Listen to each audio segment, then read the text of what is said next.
Hello, I'm Ryan Heathcock, owner and founder of Once Upon a Time, and it is YouTube Tuesday.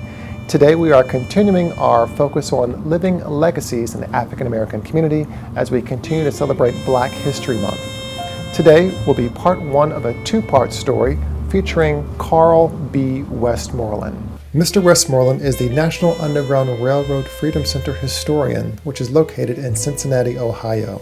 I had the pleasure of speaking with Mr. Westmoreland 2 years ago in Powhatan County, Virginia, on the grounds of Belmead. It was then and there that he shared with me a great portion of his life story, and in particular the story of how he came across a slave pen in the state of Kentucky and had that slave pen transported wood beam by wood beam to its new home in Cincinnati, Ohio.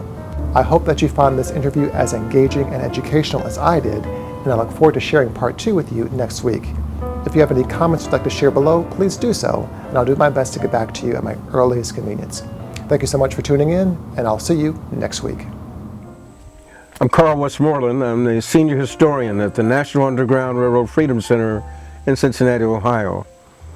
And I'm here in Powhatan, Virginia at the Belmead Mansion because of its historical and cultural importance. It's one of the few remaining plantations of any real size where there's a direct link between people who were enslaved here and people who are still living this very minute. In my 50 years of study and research in historic preservation and in American history and culture, the question is always raised, what difference does it make? That happened a long time ago.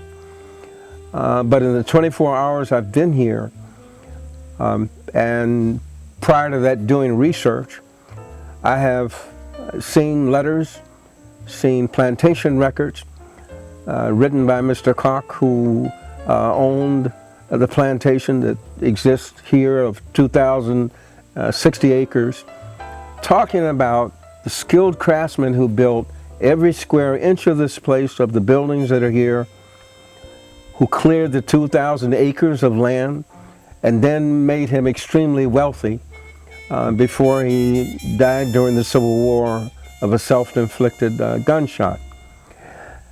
The story then gets bigger and better in that a Drexel family, after the Civil War, bought the plantation and established a school here for emancipated Black people, and in the process educated and granted degrees to 15,000 people who learned skilled trades here and liberal arts as well, pretty much following the model that had been established by Booker T. Washington.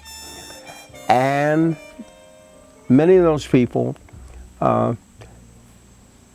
went north, were able to find employment as carpenters, as tradespeople, as teachers, and then they've come back. But we have people here who trace their families back to 1812, and they don't do it with so-and-so told me, but they do it with Cock's records. It puts to rest in my mind,